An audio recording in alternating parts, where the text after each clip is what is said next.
history looping through your throat. Cold machines, warm ghosts. We're humming under power lines. Your soft, sad, laughing notes get carried through the tangled wires. Cold machines, warm ghosts. You sing and something in me shakes. I'm holding on to it. Hi guys, this is Joel with the Taproot Therapy Collective podcast, and thank you for listening to part 3 of Psychotherapy on the Couch, a psychohistory of American psychology. What psychology can see, what it can't see, and why it has trouble telling the difference.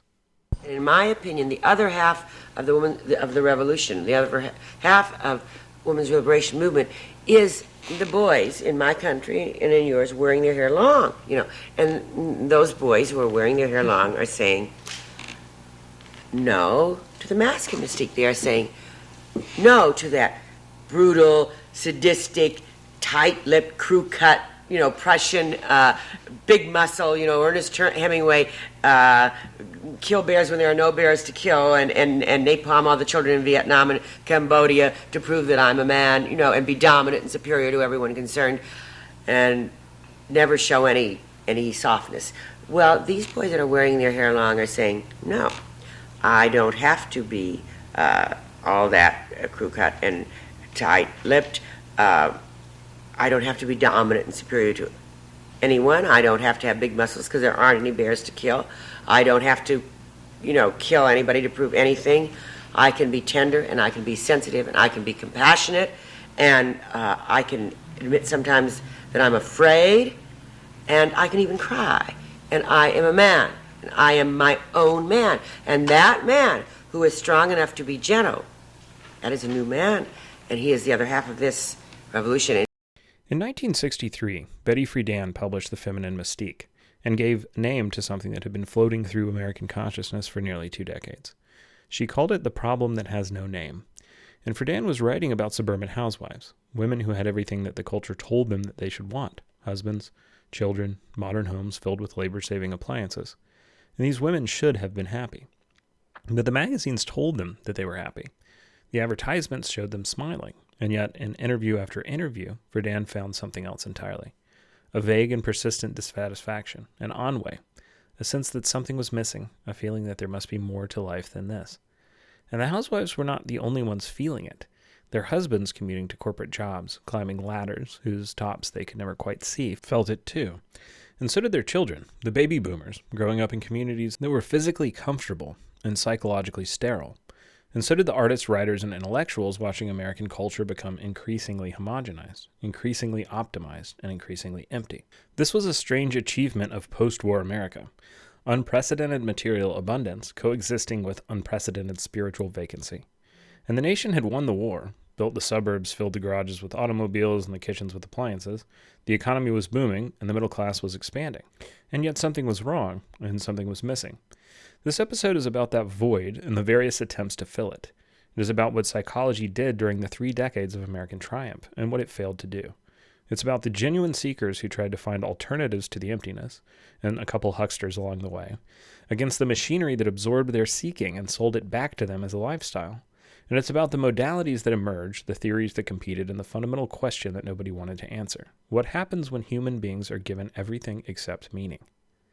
To understand the psychological condition of post-war America, you have to understand what was actually built and why.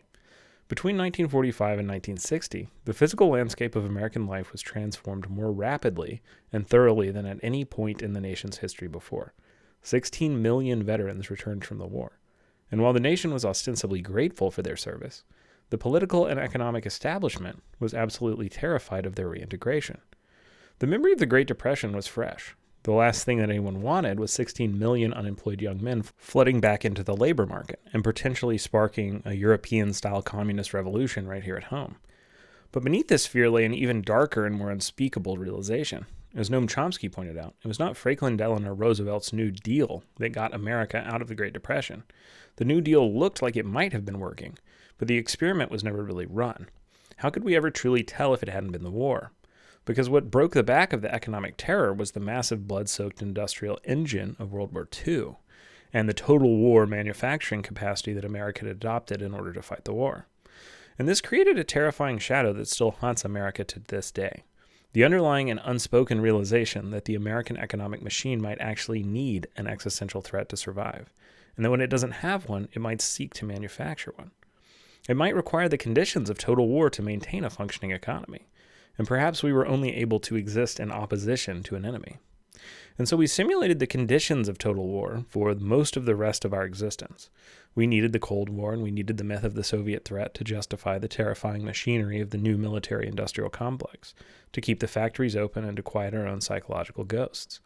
And this was a massive, tragic hinge point in American history. When the war ended, we had a choice. We had the economic surplus and the technological power to completely revision the American dream.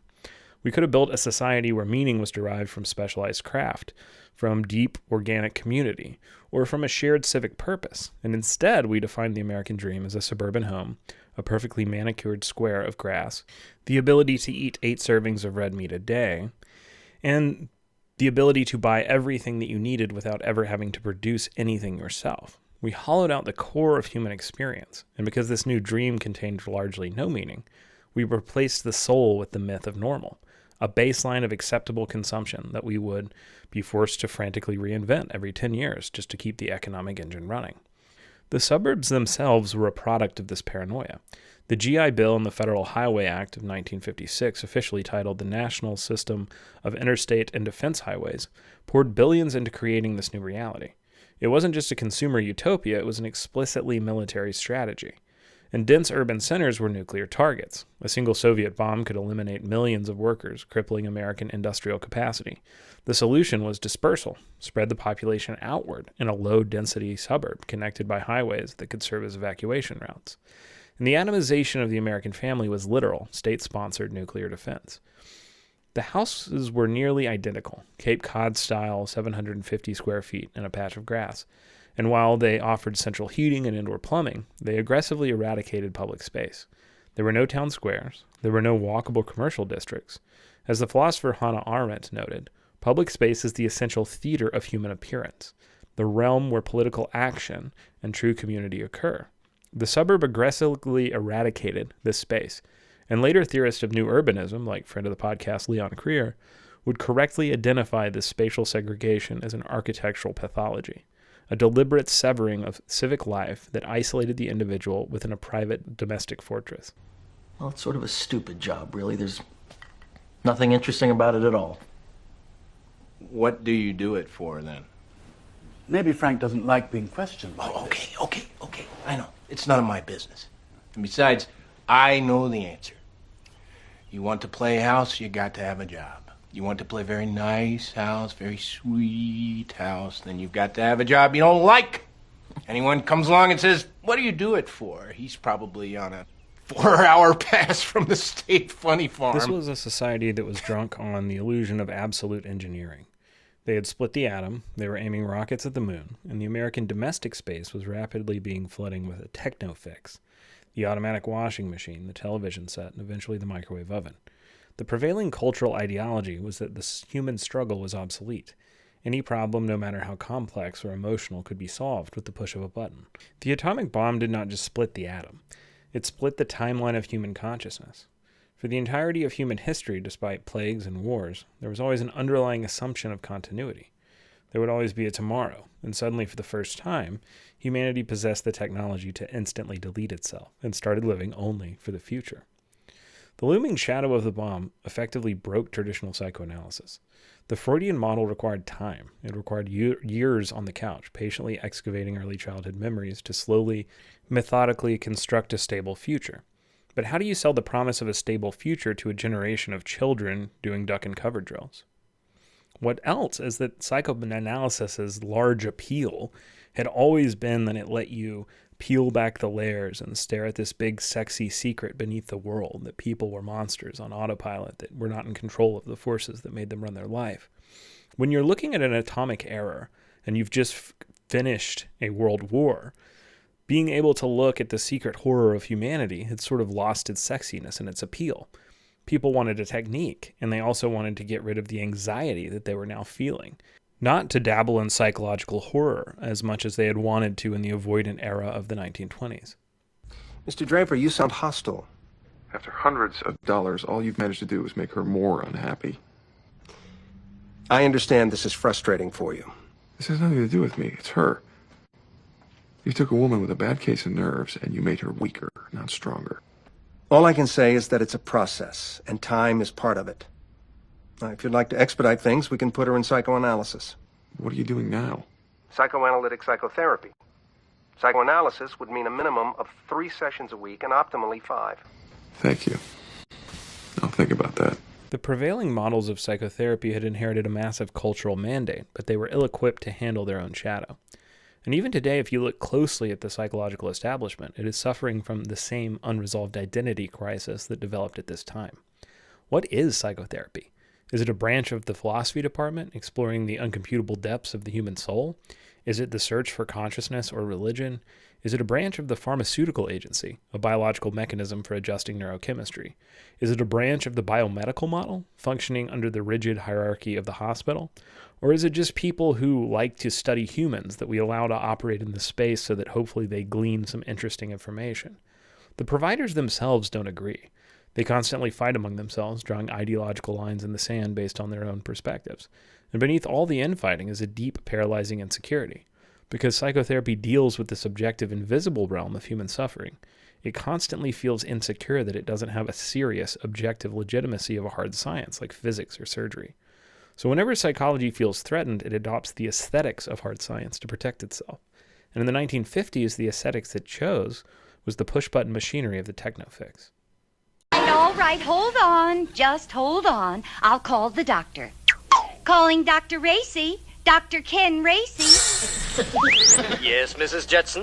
In 1955, Wallace Laboratories released a drug called meprobamate, marketed under the friendly name Miltown, and it became the first blockbuster mass-market psychotropic drug in American history. Miltown was explicitly marketed as a peace pill for homemakers. It functioned as a central nervous depressant, essentially a muscle relaxant that dulled the brain's emotional receptors. And it did not alter the crushing atomized isolation of the suburban housewife, but it did muffle the panic, the dread, and the profound structural despair. And this is where the psychopharmacology industry realized that they had stumbled upon the greatest gold mine in the history of medicine.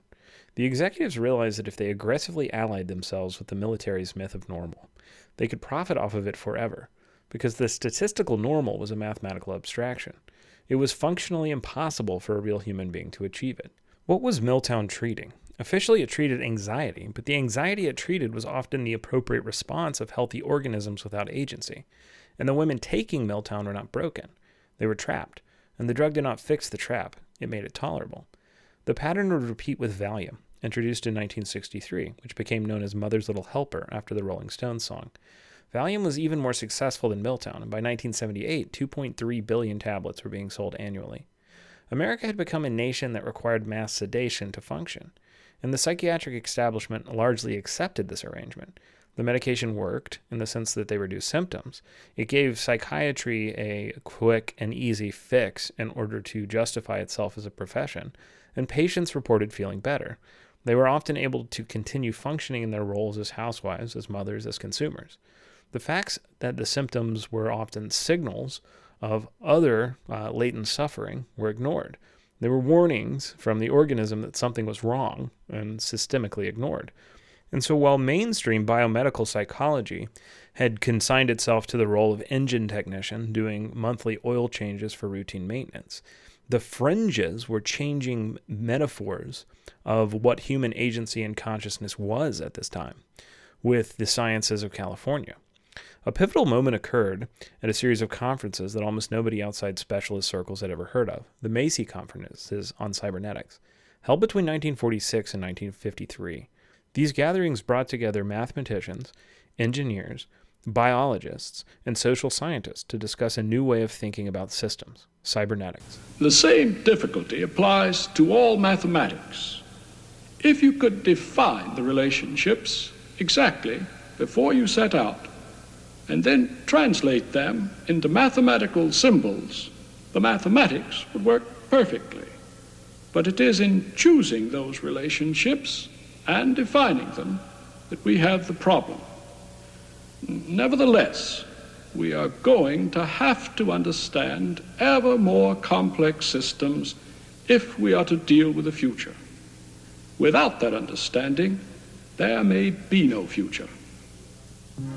Earlier in the program, we heard how Wiener first developed his feedback concept when he was trying to help anti-aircraft gunners to hit enemy planes. Here we have a video game which simulates the shooting down of spacecraft. Let's play that game.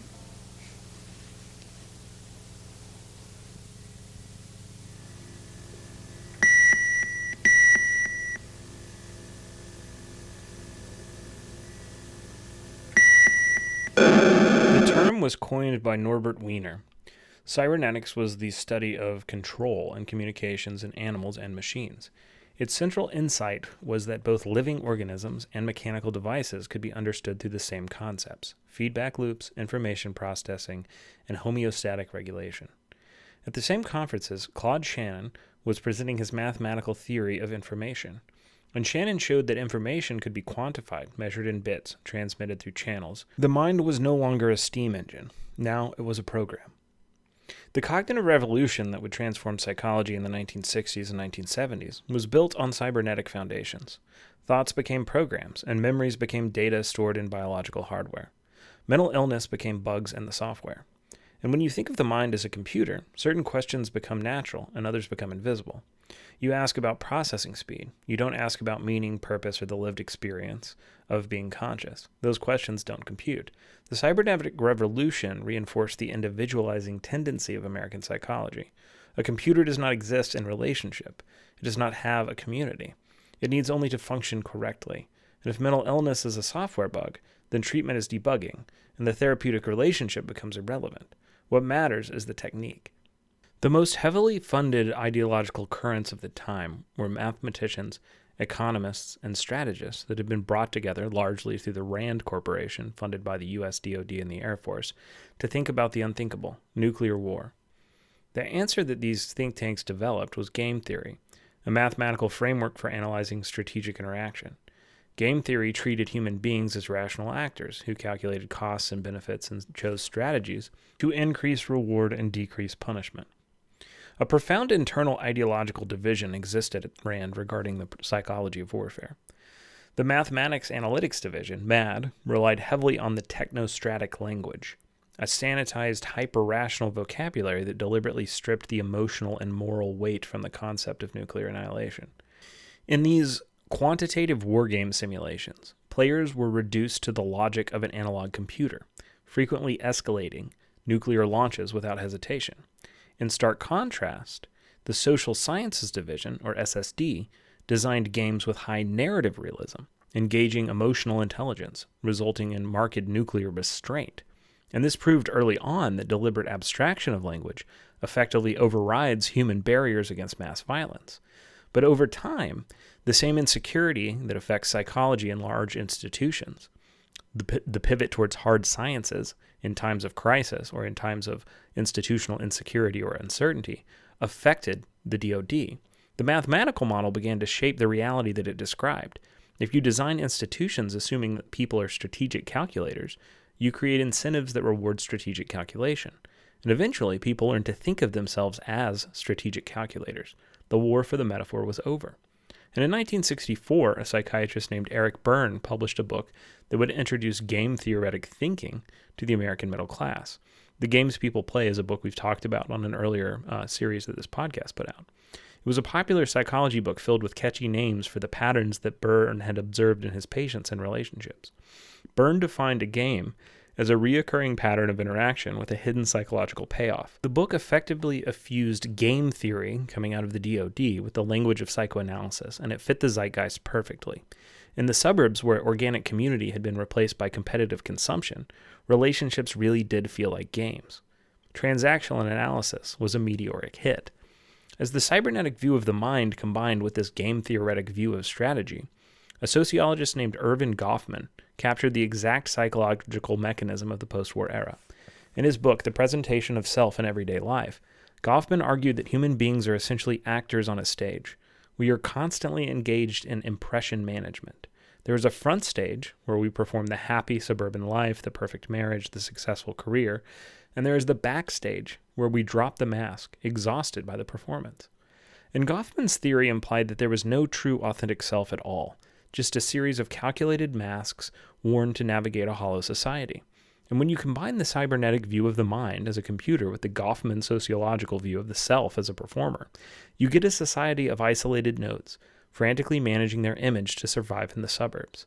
And this performative machine is vitally important to understand because it explains the psychology of the baby boomers. The boomers refused to look down. They refused to question certain structural truths that they knew were operating behind the scenes, deep down. And they knew that these suburbs were essentially built like Western movie sets, Hollywood facades playing at permanence.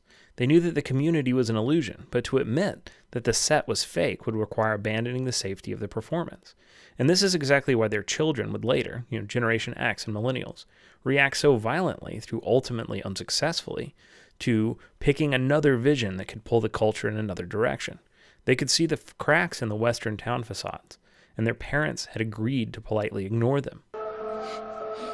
Adam Smith needs revision. What are you talking about? If we all go for the blonde,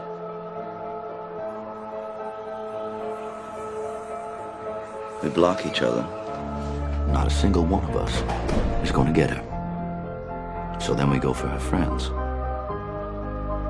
But they will all give us the cold shoulder because nobody likes to be second choice. But what if no one goes for the blonde?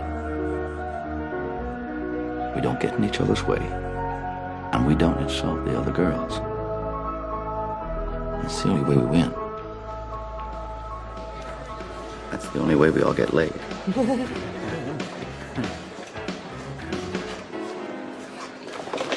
Adam Smith said, the best result comes from everyone in the group doing what's best for himself, right? That's what he said, that's right? Incomplete. Incomplete. Okay? Because the best result would come from everyone in the group doing what's best for himself and the group. Ash, this is some way for you to get the blonde on your own. You can go to hell. Governing dynamics, gentlemen. Governing dynamics. Adam Smith. The human potential movement emerged as a response to the crisis of the coldness of this new conception of humanity. At its epicenter was the Esalen Institute, founded in 1962 on the spectacular cliffs of Big Sur, California. Esalen was not a single thing. It was a space where many different approaches converged, collided, and cross-pollinated. Humanistic psychologists like Abraham Maslow brought their theories of self-actualization. Fritz Perls brought Gestalt therapy, with its emphasis on present-moment awareness, emotional expression, and its experiential nature that would later be fused with Jung's theories to create parts-based therapies like internal family systems. Alexander Lowen brought bioenergetic analysis, a body-based approach descended from Wilhelm Reich. Alan Watts brought Zen Buddhism and Eastern philosophy, and Ida Rolf brought structural integration, manipulating the body's connective tissue to release chronic tension. I'd like to buy the world a home and furnish it with love. Grow apple trees and honey bees and snow white turtle doves. I'd like to teach the world to sing with me. What these approaches shared was a rejection of the dominant psychological paradigm. They rejected the Freudian emphasis on pathology, on uncovering childhood trauma, on the analyst as an authority figure, and they rejected the behavioralist denier of inner experience. And they rejected the medical model that treated psychological distress as a disease to be eliminated rather than a signal to be understood. And they rejected a cybergenetic vision of the mind as a person as a computer with inputs and outputs that was all that they are. Instead, they proposed that human beings have vast untapped potential for growth, creativity, and transcendence that could lead us into the next era. Then this overlapped with the New Age movement's obsession with Aquarius and moving into a new age of consciousness, and the cross-pollination was pretty extreme. The goal of psychological work was not adjusting to society, but self-actualization, becoming more fully who you were, and more capable of being. The body was not an inconvenient container for the mind, but a source of wisdom, a locus of blocked energy that could be released. And Eastern spiritual practices offered technologies of consciousness that Western psychology had ignored. This was in many ways a recovery of what William James had proposed decades earlier, and a return to psychoanalysts like Carl Jung. It was a return to the stream of consciousness, to radical empiricism, and to the insistence that the subjective experience mattered, that the transcendent life was real, that the inner life was real, and that the measurable was not the only way to measure. The encounter group became the signature practice of the movement. At the final episode of the show Mad Men, it's heavily implied that Don is at an encounter group in Esalen, if you've seen that show. In an encounter group, participants gathered to practice radical honesty, expressing their feelings openly and receiving feedback from others. And the rules of normal social interaction were suspended. You were encouraged to say what you actually felt, even when it was ugly, even if it violated politeness. Authenticity was prized over performance. And for many participants, these experiences were genuinely transformative. They reported moments of connection, breakthrough, catharsis that they had never experienced in ordinary life or in conventional therapy. And something was real that was happening in those rooms, but it couldn't be measured, not as a mechanism of action, and also not as a result of therapy. It was something that was a truth that was self-evident beyond the numbers. But we must clarify a common misunderstanding. The human potential movement and cybernetics were not entirely opposed. In reality, they were deeply entwined. They were both major currents that intellectuals and thinkers saw as the forefront of the discoveries of their era. Early tech pioneers and cyberneticists were frequent visitors at Esalen, and the translation of cybernetics into a tool for personal liberation was largely brokered by Stuart Brand, through the creation of the Whole Earth Catalog. Operating near elite engineering teams, Brand and his collaborators viewed small-scale technologies and information networks as mechanisms to undermine bureaucracies and empower the individual. The Whole Earth Catalog functioned as a Bible of counterculture technology. Anthropologists and cyberneticians like Gregory Bateson deeply influenced both Brand and Esalen. They argue that the mind and the environment were part of a single co-evolving information system. As a result, the countercultural quest to find oneself became inextricably linked to the engineering imperative to optimize oneself. The computer metaphor wasn't just forced on us by the military. We embraced it in our search for liberation. Finally, the inner world had become a product, and something that could affect the outer material world, not just a navel-gazing inner point of subjective experience, but something that could help you help others if you helped yourself. The true power of the human potential movement was because of some of the characters operating in it. There were people who genuinely misunderstood psychology and people who fundamentally misunderstood how America works. The movement became a chaotic collision of competing archetypes.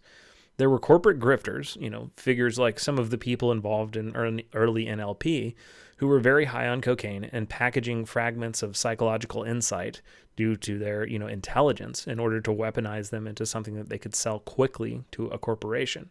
Some of these people were narcissists who genuinely thought that they were God, and others simply just didn't care if you mistook them for him. And second, there were these naive idealists, and these were the well-meaning therapists who believed that if America simply invented a kumbaya, loving, caring, perfect psychology, the traumatized masses would line up begging to be cured. And this was a profound misunderstanding of the American psyche, which has always valued rugged individualism and productivity over vulnerability. They thought that love alone could dismantle this military-industrial complex, and that eventually, if you ordered organic seeds and meditated, things in the exterior world would change. There was also a lot of New Age hokum. This was this friend that believed in ley lines and magic crystals would one day supplant the microchip through the inevitability of magic being better than science. Con artists who spoke the language of the New Age movement and cybernetics in order to scam people, like the Beatles, the Magic Alex guy that sold them the 10 million point one surround sound studio or whatever. These pioneers in trauma and somatic psychology were doing incredible work. They were finally beginning to understand how trauma lives in the nervous system. In the midst of all of these waters was some of the better therapy that the country had ever done. They were learning how the body held tension, and they were seeing how when you put all of these different fields that were getting at something real but hard to measure in the same spot, big Venn diagrams and overlaps came. Many of the new models of psychotherapy, the third and fourth wave models, have roots in this era and would have been inevitable without this fusion in Esalen. Therapists like Peter Levin were sort of a successor to people like Wilhelm Reich, based on a couple levels of influence in between them. But because of the noise, it's crucial to understand that the human potential movement and the broader counterculture of which it was a part did not really end in a counterculture. It was a counter-aesthetic. The distinction is important here because a counterculture could have challenged the fundamental structures that were producing the void that America was feeling. The economic arrangements, the spatial organization, the institutional incentives that atomized individuals and reduced relationships to transactions. A counterculture would have built alternative institutions, created different ways of organizing, creating family and community, and established, enduring structures that embodied different values. That didn't happen. What actually emerged was a counter-aesthetic, a set of styles, attitudes, tastes, and practices that provided the feeling of opposition without threatening the underlying structure. And you could grow your hair long, you could wear different clothes, you could listen to different music, you could take different drugs, practice spiritual techniques, and still fully participate in a consumer economy. And the people running the consumer economy noticed that. They started to sell the counterculture to itself, and the counterculture as a product to other people who felt the guilt of not participating in the movement, but really didn't want to change. I like to buy the world a coat and keep it company. It's the real thing. What the world wants today. It's the real. The sociologist Sam Binkley, in his study of the 1970s, Getting Loose, traced how this transformation occurred. The ethos of getting loose, of releasing the body from its disciplined constraints, of breaking free from the uptight conformity of the 50s, was genuinely appealing to millions of Americans. It spoke to real needs, real deprivations, and a real hunger for authentic experience. But getting loose was systematically stripped of its radical potential and repackaged as a lifestyle choice. The techniques that were supposed to liberate the self became commodities. Yoga was a fitness class. Meditation was a stress management technique. Encounter groups became the corporate team-building exercises, and hundreds of corporate team-building coaches came out of Esalen. This wasn't a conspiracy. It was the ordinary operation of market forces on cultural material. The youth invents the culture to scandalize the older people, and then it becomes the dominant culture, and they buy flattering imitations of their own lifestyle and rebellion. The culture industries are extraordinarily efficient at absorbing opposition, stripping it of political content, and selling it back to the public as style. The fundamental structures remained untouched. The suburbs still isolated people, the corporations still demanded conformity, and the economy still required endless consumption. But now you could buy a weekend workshop where you screamed and cried and did primal scream therapy to hug strangers, and then return on Monday to the same job, the same home, and the same fundamental arrangements. The void wasn't filled, it was decorated.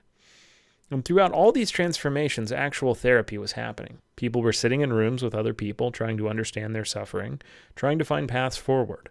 So what did therapy look like? By the 1970s, the therapeutic landscape had become remarkably diverse. Psychodynamic therapy remained influential. The evolution of Freud based on people who were using attachment theory instead of sex. And though it evolved considerably from what Freud was doing, through works of people like Heinz Kohut and Karen Horney. Kohut's self-psychology emphasized empathy, the need for self-object relationship that provided mirroring and validation. And it was warmer and more relational than psychoanalysis. Object relations theory developed by figures in Britain like Melanie Klein and Donald Winnicott or Ronald Fairbairn were shaping American practice. And these theorists emphasized the internalized representations of early relationships and how these internal objects shape our experience of current relationships. Gestalt therapy, as developed by Fritz Perls and refined by subsequent practitioners, offered genuine tools for working with awareness, with the body, and with unfinished emotional business. It emphasized a present moment experience of taking responsibility for one's choices, completing interrupted cycles of action and feeling.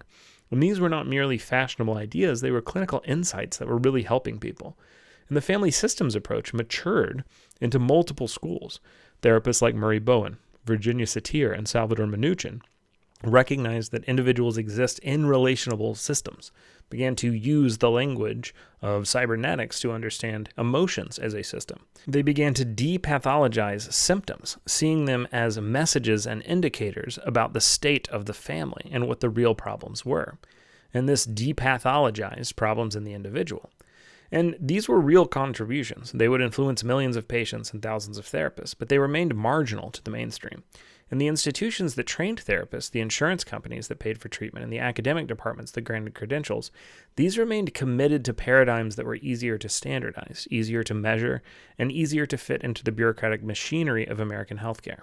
And more importantly, they were systems that could be taught to anyone, not just a select group of people that might have capacity to view life or hold space in a certain way, because they were models that had if this then that outputs. It didn't require self-work or emotional maturity in vast quantities on the part of the practitioner. After Vietnam, the American myth was changing. The war didn't just break the narrative of American exceptionalism, but it unleashed a massive, unprecedented epidemic of trauma, schizophrenia, and drug addiction among returning veterans who found a society that completely refused to look at them.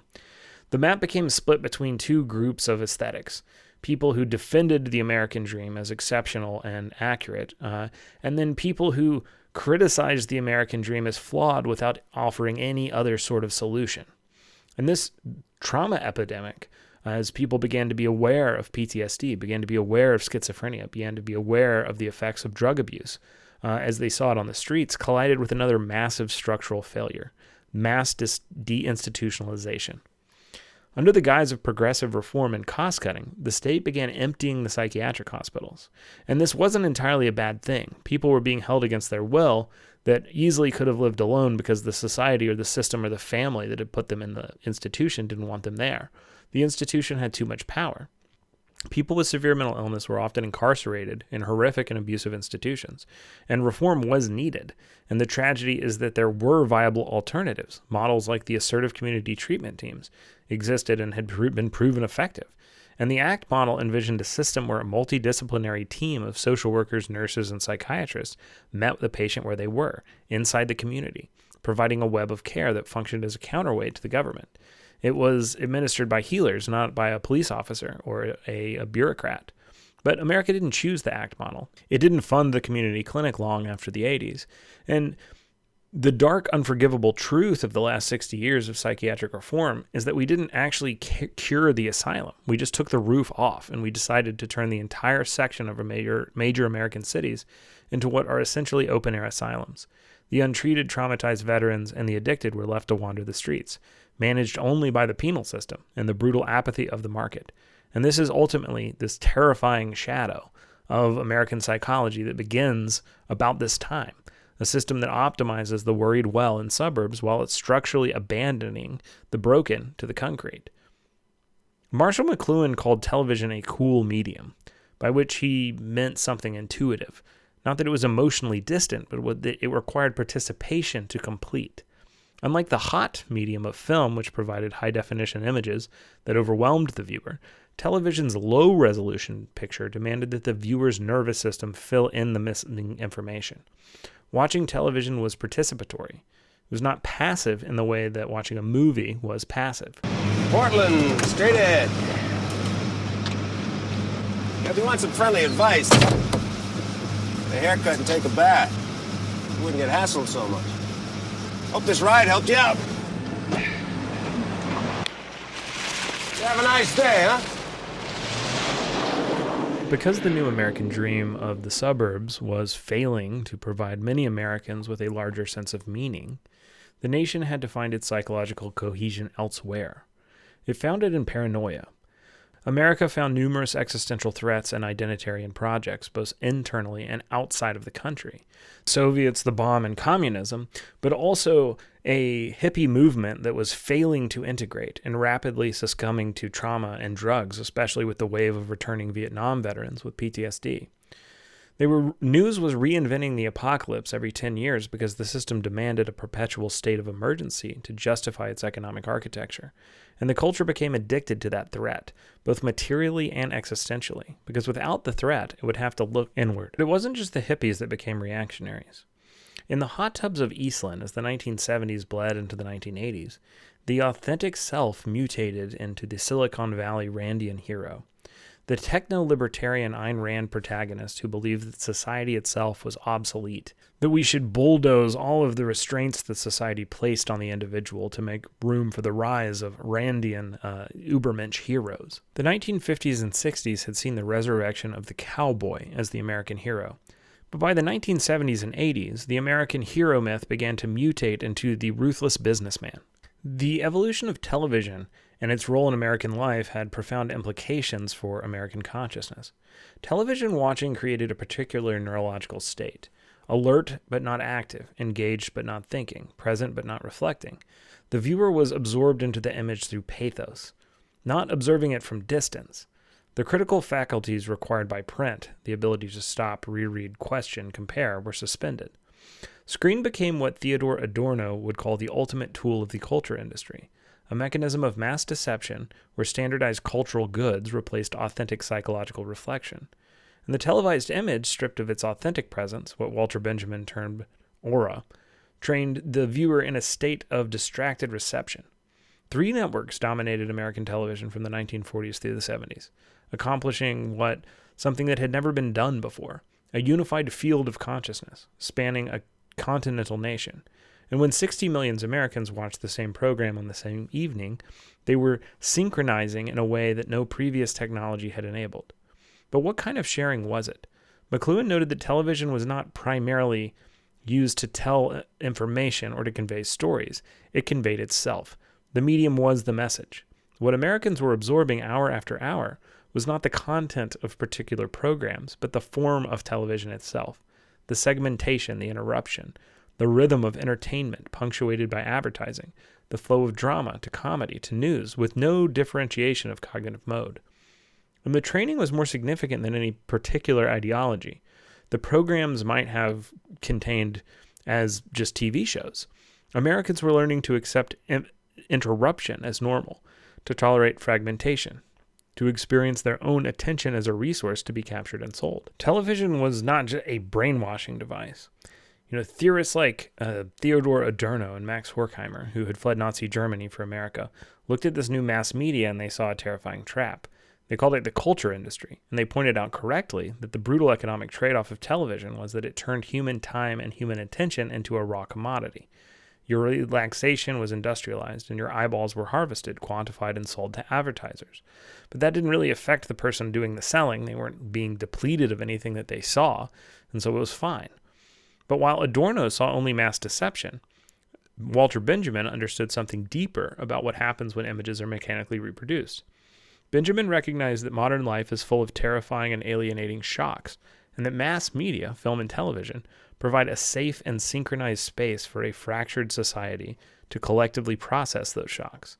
In the atomized and isolated plastic oasis of the 1950s suburb, where the physical town had been bulldozed, television was the only community left.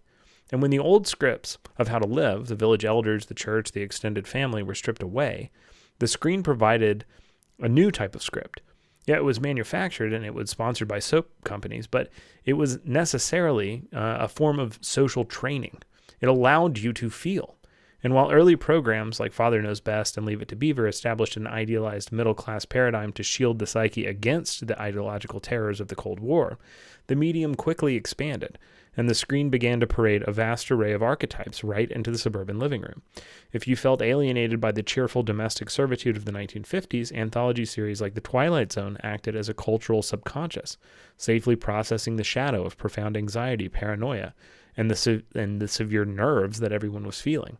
Television became the psychological architecture of the suburb. It also became the encounter point that most people would have with mental health or psychology itself. Shows like The Bob Newhart Show and Growing Pains often featured psychiatry. The therapeutic traditions that the human potential movement had authored required knowing yourself or sustained attention, discipline, and you had to stay with a feeling long enough to understand it. You had to want to know yourself, and you had to trace a pattern back through time. Television was training Americans in exact opposite habits, and so the dominant cultural force of the era clashed with the dominant psychological model. Television taught rapid switching, tolerance of contradiction, the expectation of immediate emotional payoff, and the inability to sustain attention through difficulty. A culture formed by television would have trouble doing the kind of psychological work that insight-oriented therapy required. By the time that the cognitive behavioral revolution arrived in the late 1970s and 80s, the psychiatric and medical establishment used all of the New Age hokum as an excuse to throw everything away that was developing during the human potential movement and keep it constantly relegated to the fringes of American psych. To re-scientify therapy became their goal, and they orchestrated a massive purge. Dr. Robert Spitzer and the architects of the DSM-3 drove psychiatry back towards a rigid medical model. We talked about that in the History of the DSM series. And Aaron Beck's CBT shifted the focus entirely towards the measurable, mechanical behaviors that a hard science had always wanted. By the time the show Dallas aired in 1980, America was coming to terms with, as commentator Matt Christman points out, that its East Coast elites that had been the guiding old money were being replaced by the new money of the Texas oil fields.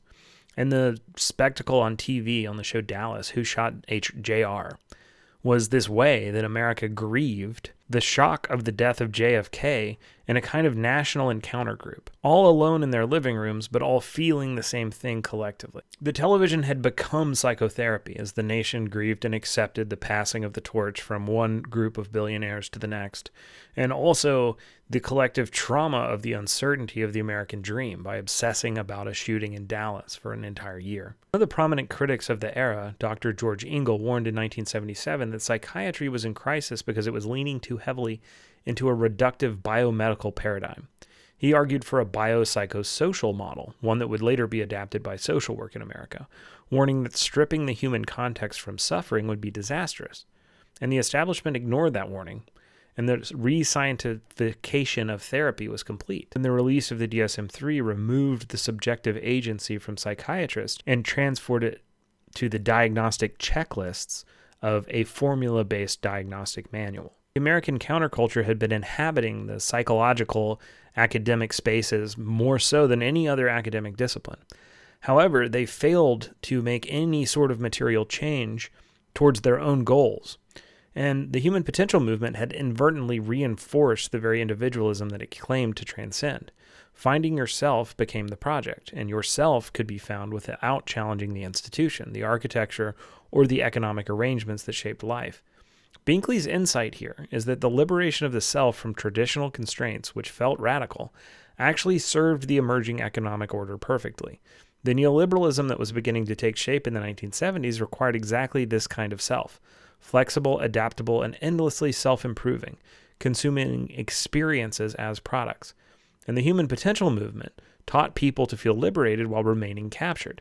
It provided the aesthetic of freedom without the substance, and psychology, by focusing relentlessly on the individual, helped make this capture invisible. By the dawn of the 1980s, American culture had become a brutal filtering mechanism. The public was having a profound problem telling the difference between what was real and what could be sold, and the deeper, more holistic answers that therapy offered had failed to become a product that American life could sell. During the material surplus of the 1980s, the nation simply did not have to look at the depths anymore. The Depression wasn't happening. It wasn't wartime. The void was still there, but the culture had developed sophisticated mechanisms for not seeing it. And this mass cultural blindness perfectly set the stage for the cognitive behavioral therapy revolution. The 1970s ended with the groundwork laid for a very different kind of psychology. It would be standardized, manualized, medication-focused, insurance-compatible, and it would speak the language of evidence as science preferred it. But the ghost of this era still haunts psychology today. After the transformation to the techno-libertarians, Silicon Valley never stopped trying to co-opt the human soul and take over psychology. But now they're doing it through new footing: large language models and algorithmic AIs. When you hear a Silicon Valley billionaire talk about fusing quantum physics and AI to create God through microchips and that this is resonating with your soul, or one of the things that they say, recognize this as the shadow legacy of something like Esalen's ideas being co-opted. Terrors of the cybernetic movement are still with us, the ones that people like Marshall McLuhan began to see the implications of in 1960.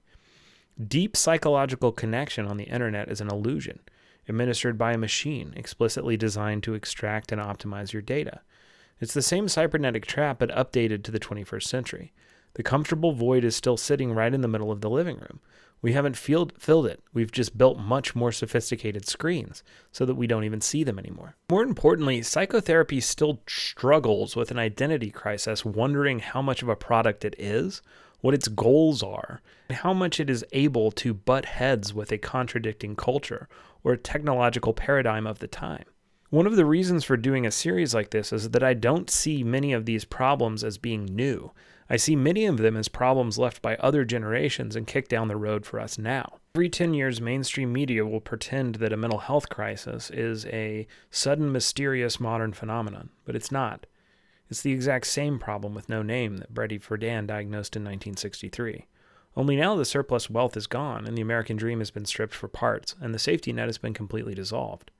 The baby boomers refused to look at this void. They couldn't. They were too close to it. And they took Miltown and they watched sitcom patriarchs tell them that everything was fine. And Generation X tried to mock the void with irony, but they couldn't build anything to replace it. The millennials tried to hack the void with side hustles, self-optimization, and something that felt more authentic than Best Buy and Applebee's by building breweries and hanging Edison Classic light bulbs on the wall with extension cords, completely exhausting themselves in the process. And now Gen Z is coming in paralyzed by the weight of the next thing as they struggle to exist in the stream of technology and algorithmic consciousness as it currently exists. We're still inside the exact same architectural and psychological trap. We just happen to be the ones who are currently holding the bag. We're being forced to solve the terrifying structural collapse of the 1950s that was medicated, and the 1960s that tried to scream and self-indulge its way away. In the 1980s, it got buried under cognitive checklists and consumer credit, but no solution was ever found. The alienation was never cured, and the open-air asylums were never closed. The death of meaning was never addressed, and the psychological architects of the 20th century just kept building better screens and prescribing better pills, and now better algorithms, deferring the collapse for one more decade, and leaving us to navigate the ruins of their avoidance. And so the question persists. What is psychology's role in this process? Is it supposed to sit back and watch? Is it supposed to offer a solution? And how much is it supposed to diagnose the current culture that it operates within? These used to be questions that people sat around in encounter groups and tried to confront. And now they're just managing collapse, managing a system that no one is trying to fix anymore. If this feels like endless looping, it may not be. It may be a patient repeating a pattern on a couch that it needs to recognize. And before it can change it, it must bring recognition and awareness to the pattern itself. Each generation genuinely believed that they were breaking the cycle. The hippies thought they were overthrowing the behaviorists. The cognitive therapists thought that they were curing the hippies. But they were all just running on the exact same wheel, and they were just upgrading the software of their own containment. And this is the ultimate tragedy of American psychology. It became the mechanism for endless deferral. It trained us to constantly optimize ourselves for a society that was fundamentally broken, rather than asking us to fix society itself, even while it was asking us to talk about fixing society. And now the loop is spinning faster, and we're not just facing modern mental health crisis, we're now facing the accumulated compound interest of 80 years of deferred psychological debt. The system keeps looping, offering us mindfulness apps to cure our existential exhaustion, and AI language models to cure our profound isolation. It's the same deferral, just delivered at fiber optic speed. Technologies that were created for connection have bred profound isolation, and psychology will continue to remain in this loop until it starts to confront that tension. And until we realize that we're trapped in this loop, there is not a techno fix for this problem. And we can't self-actualize or compute our way out of the structural nightmare. The ghost will remain in the machine, and the void will keep waiting for us in the center of the living room. Old film flicker on a cracked white wall. You're smoking in your father's coat. Dust in the beam like a cheap disco. History looping through your throat. Cold machines, warm ghosts. We're humming under power lines. Your soft, sad, laughing notes get carried through the tangled wires. Cold machines, warm ghosts. You sing and something in me shakes. I'm holding on to every word. mistake.